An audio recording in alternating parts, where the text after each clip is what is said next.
সুপ্রিয় দর্শক, চলুন আবারও ফিরে যাই আজকের অতিথি কণ্ঠশিল্পী ফাবলিয়া মিনহাজ শৈলীর কাছে।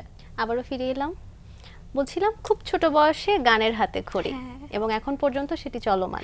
পড়াশোনা করছো, গান করছো, দুটো সমন্বয় কিভাবে করছো সেই প্রসঙ্গে কথা বলবো। তার আগে তোমার কণ্ঠে একটি গান শুনতে চাই। কোন গানটি শুনবো? যেহেতু আমি দেশাত্মবোধক সঙ্গীতে জাতীয় পুরস্কার পেয়েছি, তো দেশাত্মবোধক গান দিয়ে আগে শুরু করা যাক। খুব সুন্দর একটি গান, শ্রদ্ধেয় শাহনাজ রহমতুল্লাহ ম্যামের একটি গাওয়া, আমি গাইবার চেষ্টা করছি। শুনি। আমারও দেশেরও মাটিরও গন্ধে ভরে আছে সারা মন, শ্যামল কোমল পরশ ছাড়া যে নেই কিছু প্রয়োজন। আমারও দেশেরও মাটিরও গন্ধে ভরে আছে সারা মন, শ্যামল কোমল পরশ ছাড়া যে নেই কিছু প্রয়োজন। প্রাণে প্রাণে যেন তারি সুর শুধু পাই, প্রাণে প্রাণে যেন তারি সুর শুধু পাই, দিগন্ত জুড়ে সোনার রং ছবি এঁকে যায় সারাক্ষণ। আমারও দেশেরও মাটিরও গন্ধে ভরে আছে সারা মন, শ্যামল কোমল পরশ ছাড়া যে নেই কিছু প্রয়োজন। বাহ, চমৎকার। এত অল্প বয়সে জাতীয় পুরস্কার পেয়েছো দেশের গানে। বলছিলাম গান শুনবার আগে যে পড়াশোনা করছো তার পাশাপাশি গান করছো, দুটো সমন্বয় করা তো একটু কঠিন, কিভাবে করো? যেহেতু আমি সঙ্গীত কলেজে পড়ছি, তো ওখানে আমাদের কলেজে সঙ্গীতের সাবজেক্ট আছে, সেগুলো প্র্যাকটিক্যাল ক্লাসও হয়। তো ওখানে স্যারদের আমি লেসন দিচ্ছে আমাকে, আমি লেসন নিচ্ছি, তার সাথে সাথে আমার সঙ্গীত চর্চাটা হয়ে যাচ্ছে। আবার কিছু কিছু টাইম আমি সঙ্গীতের জন্য ফিক্স করে রেখেছি, আর কিছু কিছু টাইম আমি পড়াশোনার জন্য ফিক্স করে রেখেছি। তো দুটো আসলে সময় অনুযায়ী করলে হয়ে যায়, তো এভাবে আমি আর কি করছি। শুরুতেই তোমার কণ্ঠে শাহনাজ রহমতুল্লাহর একটি দেশের গান শুনলাম। হ্যাঁ, এই যে পুরনো যুগের গান গাইলা, কাদের গান শুনতে বেশি পছন্দ করো? বেশিরভাগই আমি শ্রদ্ধা সাবিনা ইয়াসমিন ম্যামের গানগুলো বেশি করি। তার গানে যে সফটনেসটা আছে, সেই সফটনেসটা আসলে আমার খুব ভালো লাগে। আর এরপরেও আমি বেশিরভাগ নজরুল সঙ্গীত করি, ক্লাসিক্যাল করি, তো ওগুলোও চালিয়ে যাচ্ছি। আর হচ্ছে ওপার বাংলায়ও কিছু শিল্পী আছে, যেমন শ্রদ্ধেয় লতা মঙ্গেশকর ম্যাম, তারপর আশা ভোসলে ম্যাম, তাদের গানও আমি ফলো করি খুব। আর নিউ জেনারেশনের মধ্যে বলা যায় যে শ্রেয়া ঘোষাল আছেন, ওনার গানও খুব আমার ভালো লাগে। তো তাদেরকে আমি ফলো করার চেষ্টা করি, শিখতে চেষ্টা করি যে গানটা আর কত সুন্দর গাইতে পারি আমি, আর কত দক্ষতার সাথে গাইতে পারি। খুব অল্প বয়সে জাতীয় পুরস্কার পেয়েছো, এটি কি কোথাও একটি গিয়ে নিজের প্রতি দায়িত্ববোধ আরো বাড়িয়ে দিয়েছে? দায়িত্ববোধ তো বাড়িয়ে দিয়েছে। আগে আমি ছোট ছিলাম, মানে খেলার ছলে ছলে কম্পিটিশনস করতাম, আম্মু বলতো আর কি যে এখানে গান করতে হবে, তো এই যে আমি খেলছি, হুট করে যে গান গাইতাম। তো ছোটোবেলায় তো বোঝ ছিল না, সো রেসপন্সিবিলিটিও বুঝতাম না, বি কেয়ারফুলও তেমন এসব শব্দ তার বুঝতাম না। কিন্তু বড় হওয়ার সাথে সাথে এই যে কম্পিটিশন করছি, অ্যাচিভমেন্ট হচ্ছে আমার, এগুলোতে একটা রেসপন্সিবিলিটি বাড়িয়ে দিচ্ছে আমাকে। গান প্রেজেন্টেশন শিখাচ্ছে আমাকে যে কিভাবে করতে হয়। এই অ্যাচিভমেন্টসের কারণে আমি আরও শিখছি, বি কেয়ারফুল হচ্ছি, রেসপন্সিবিলিটি বাড়ছে, আমার দায়বদ্ধতা বাড়ছে যে গানটা আরও কিভাবে করা যায়, আরও কিভাবে দক্ষতার সাথে গাওয়া যায়, কিভাবে আমি এভাবে করলে গানটা আরও সুন্দর হবে, মধুর হবে, শুনতে মধুর লাগবে। তাই আর কি আমার মনে হয় যে এটা একটা দায়িত্ববোধ। এই যে ফাবলিহা যে এত মিষ্টি কণ্ঠের অধিকারী, শিক্ষক কিংবা বন্ধু বান্ধব কি বলে? ভালোই বলে। যেমন ছোটবেলা থেকে আমার স্কুলে টিচার্সরা আমাকে খুব ভালোবাসেন, খুব আদর করেন, সবাই আমাকে চিনেন, এমনকি ফ্রেন্ডসরাও আমাকে খুব সাপোর্ট করে যে তুই গাচ্ছিস, ভালো গাচ্ছিস, এভাবে গাইতে থাক। আর আর কি, কিন্তু ছোটবেলায় কিছু কিছু ফ্রেন্ডস আসলে, আমরা তো ছোট ছিলাম, তো কেউ কেউ আমাকে নিয়ে হিংসেও করতো, কিন্তু এটা তো ছোটবেলা। কিন্তু বড় হওয়ার পর আমার সব বন্ধুরা অনেক ভালো, অনেক সাপোর্টিভ, বেশ অনেক সাপোর্ট করে। ফাবলিহা, মৌলিক গান তো অনেক গেয়েছো, উল্লেখযোগ্য কতগুলো মৌলিক গান যেটা তোমার নিজের ভালো লাগে? রেডিওতে ঈদের টাইম ছিল, ঈদ স্পেশাল সং আমি একটি করেছি এবং গানটি বেশ অ্যামেজিং ছিল, আর প্রশংসাও লাভ করেছি, সবার কাছ থেকে ব্লেসিংস নিয়েছি, আর এটা আমার জন্য খুব নাইস এক্সপিরিয়েন্স ছিল। কিন্তু মৌলিক গান তেমন গোনা হয়নি যে কতগুলো করেছে, আর এত মনেও নেই। আচ্ছা ফাবলিহা, এই পর্যায়ে আমরা তোমার কণ্ঠে আরেকটি গান শুনবো, কোন গান শুনবো? যেহেতু আমি নজরুল এবং ক্লাসিক্যাল টাইপের গান বেশি করি, তাই আমার একটা খুব পছন্দের একটি নজরুল সঙ্গীত শোনাচ্ছি, শুনি। আমার নয়নে নয়ন রাখে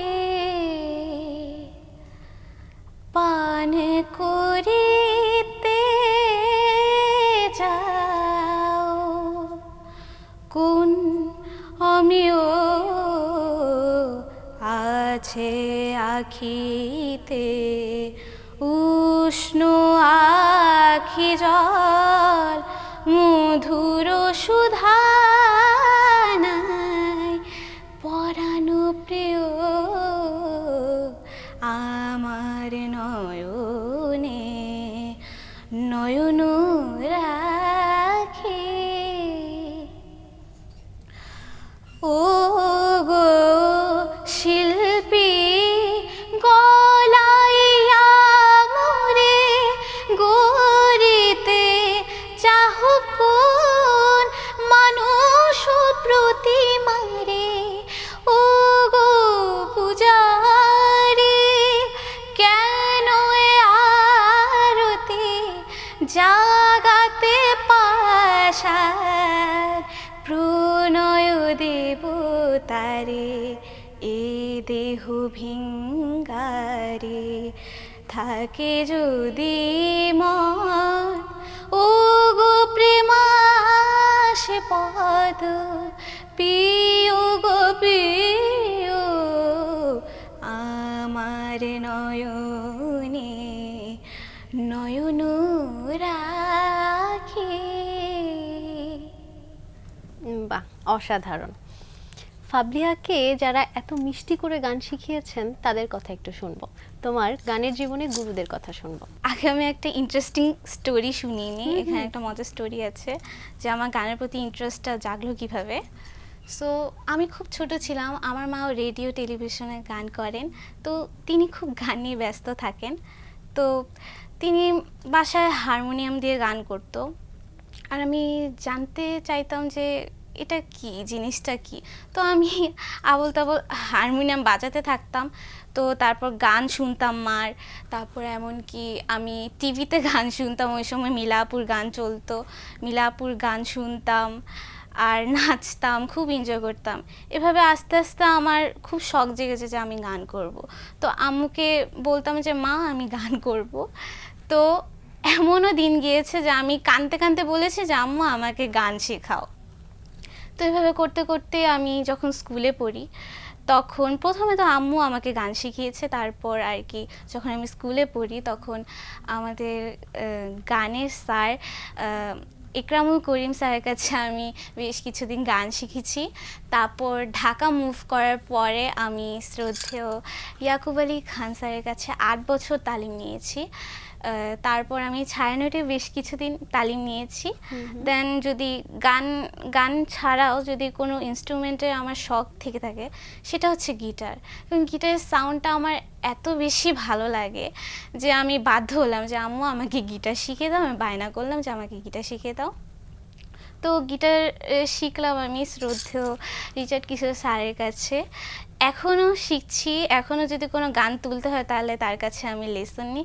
তো এই তো এভাবেই চলছে যে বেতারে আমি বেশ কিছু প্রোগ্রাম করি। সামনে ফাবলিহার কাছ থেকে আমরা আর কি কি গান পেতে চলেছি?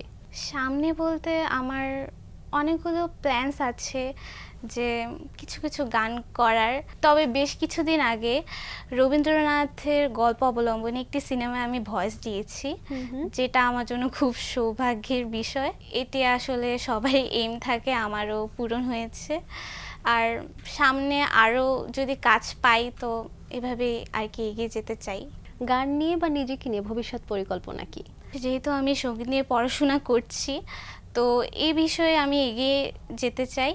আর সঙ্গীতের বিষয়ে উচ্চতর ডিগ্রিও লাভ করতে চাই।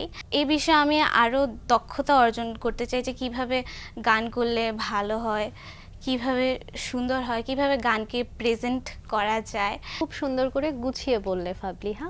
সামনের দিনগুলো আরো সুন্দর হোক সেই কামনা। আয়োজনের একেবারে শেষ পর্যায়ে চলে এসেছি। তোমার কণ্ঠে আরেকটি গান শুনতে শুনতে আয়োজন শেষ করব, তবে তার আগে আমি আমার দর্শকদের থেকে বিদায় নিয়ে আসি। প্রিয় দর্শক, এতক্ষণ কথা হচ্ছিল অতিথির সঙ্গে, এবার সময় হলো বিদায় নেবার। আমাদের অনুষ্ঠান সম্পর্কে আপনার যে কোনো মতামত ও পরামর্শ জানাতে লিখুন এই ঠিকানায়। প্রযোজক দিন প্রতিদিন, Bangla vision, Noor tower, 110 Bir Uttam, CR Datta road, Dhaka 1205। Phone number 96320303 আমাদের ইমেল অ্যাড্রেস dinprotidin@banglavision.tv। জনপ্রিয় কথা সাহিত্যিক হুমায়ুন আহমেদের একটি উক্তি বলে বিদায় নেব আজ। তিনি বলেছেন, আমি আমার নিজের দেশ নিয়ে অসম্ভব রকম আশাবাদী। আমাকে যদি 100 বার জন্মাবার সুযোগ দেওয়া হয়, আমি 100 বারেই এই দেশেই জন্মাতে চাইব। এই দেশের বৃষ্টিতে ভিজতে চাইব। এই দেশের বাঁশবাগানে জ্যোৎস্না দেখতে চাইব। প্রিয় দর্শক, সবাই ভালো থাকুন, সুস্থ ও সুন্দর থাকুন। আজ সবার জন্য শুভ ও কল্যাণময় হোক। এবার গান।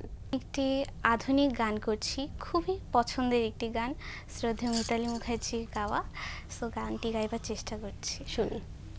আমি কি তোমার মতো এত ভালোবাসতে পারি?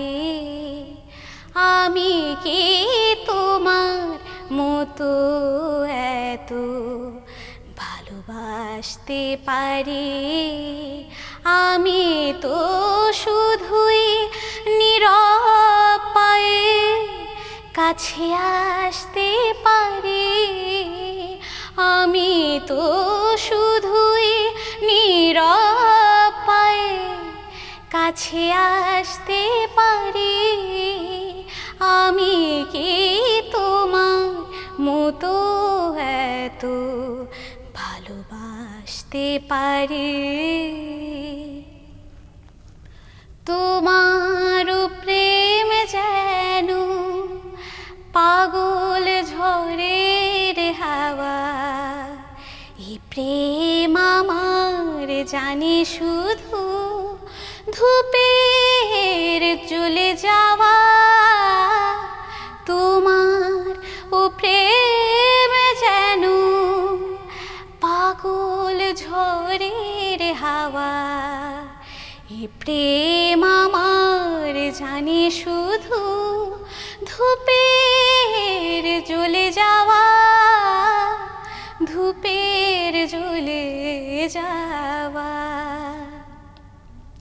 আমি কি সহজে ওই জয়ের হাসি হাসতে পারি? আমি তো শুধুই নীরব পায়ে কাছে আসতে পারি।